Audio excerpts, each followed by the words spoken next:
السلام عليكم ومرحبا بكم في قناة مطبخ أمونة. اليوم إن شاء الله حبيت نشارك معكم فطائر مقرمشة على شكل مثلث.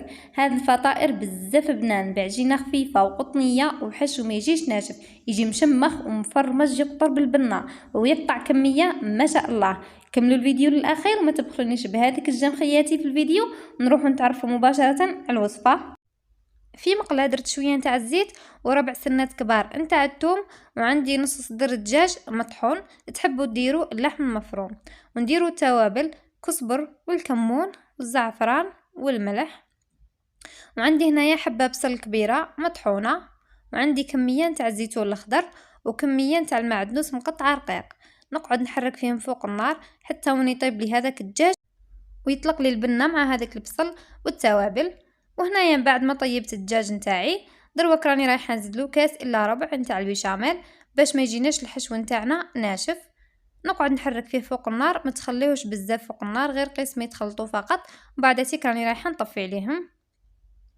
هنايا رانا رايحه نخدموا مع بعض العجينه. نحتاجو ربع كيسان نتاع الفرينه، هاد الكميه تقطع 15 حبه، تحبوا تنقصوا في الكميه. نحتاج مغرف صغيره نتاع السكر ومغرف صغيره نتاع خميره الخبز، ودرت الملح فقط راح لي المقطع اللي كنت صورته. نحتاج هنايا تاني ربع كاس نتاع الزيت وكاس ونص نتاع حليب دافي. نقعد نخلط فيهم بالمغرف حتى وين تتماسك لي هذيك العجينه.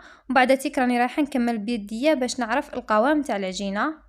نحكم العجينه نتاعي ومن بعد تيك راني رايحه ندلكها قيس 2 دقائق فوالا باش تحكم روحها. شوفوا لهنايا كيفاش تجي خفيفه. وراني رايحه نحطها في هذا البول ونغطيها ترتاح نص ساعه. شوفوا هنايا من بعد مرتاحه نص ساعه كيفاش تجي خفيفه فوالا. من بعد تيك نحطها على سطح العمل وراني رايحه نقسمها على 2. نحط النص هذاك بجهه وراني رايحه نخدم هذا النص الثاني. نشكله على شكل حربوش ومن بعد نقطعه قطع صغار فوالا. وكل قطعة راني رايحة نشكلها على شكل كورية صغيرة بهذا الشكل حتى وين نكمل كامل الكمية اللي عندي. كما راكم تشوفوا الحجم نتاعها يكون ما كبير ما صغير، يكون الحجم نتاعها متوسط حتى وين نكمل كامل الكمية. دروك نجيبوا الحشو اللي كنت خدمته معاكم وكمية نتاع الجبن المبشور. اختاروا النوعية اللي تكون الذوب باش تنجح معاكم الوصفة وتجيكم بنينة في الحشو نتاعها.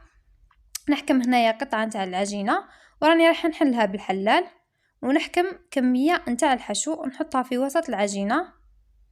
ونجيب البانسو راني رايحه ندهن لي كوتي بالماء باش من بعد تيك ما تحليش الحبه كي نكون نقلي فيها، لازم نغلقوها مليح. ومن بعد تيك راني رايحه نشكل هذاك الحشو على شكل مثلث باش يساعدني في الخدمه.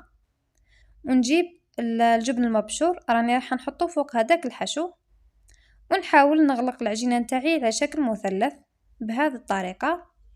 طريقة بزاف سهلة كما راكم تشوفوا. نغلق كامل المثلث تاعي بهذا الشكل فوالا. لهنايا كملت الحبة كما راكم تشوفوا خرجت الشكل تاعها بزاف شباب. نحطها بجهة ونعاود نخدم معكم حبة واحدة اخرى باش تشوفوا الطريقة. نحلها بيديا ومن بعد تيك نحلها بالحلال. السمك تاعها قلنا يكون متوسط بهذه الطريقة. من بعد تيك راني رايحة ندهنها من الاطراف بالماء باش من بعد تيك ما تحلش معانا كي نكون نقلي فيها. نجيب كميه نتاع الحشو راني رايحه نحطها داخل العجينه ونشكله على شكل مثلث باش يسهل علينا الخدمه. ونجيب كميه نتاع الجبن المبشور راني رايحه نحطه فوق هذاك الحشو.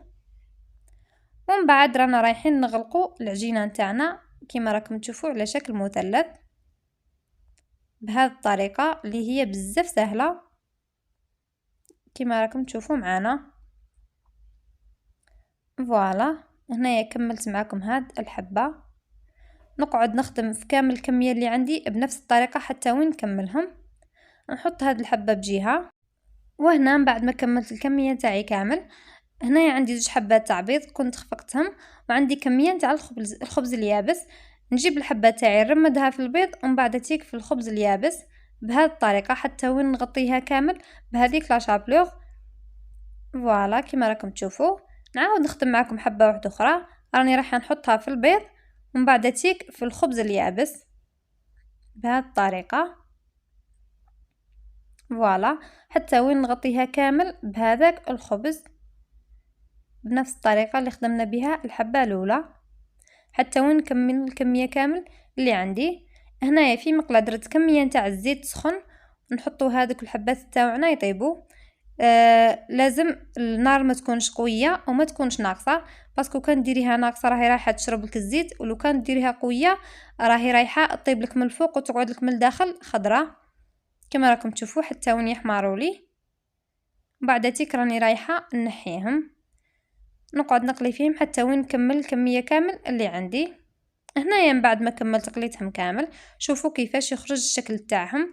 يجي الشكل تاعهم بزاف شباب، والبنة روعة. صدقوني هاد الوصفة راهي رايحة تسلكم كي يجيكم ضياف ولا عندك اي مناسبة ديريها وانتيا مغمضة عينيك. نفتح الحبة معاكم، شوفوا هذيك العجينة كيفاش تجي خفيفة ومقطنة روعة، وهذاك الحشو يجي مشمخ ما يجيش ناشف. ابن من هاد الوصفة ما كانش. جربوها وعلى بالي راهي راح تعجبكم، وراهي راح تولي لكم ادمان هاد الوصفة. استنوني في الوصفات الجاية ان شاء الله، ونقول لكم باي باي.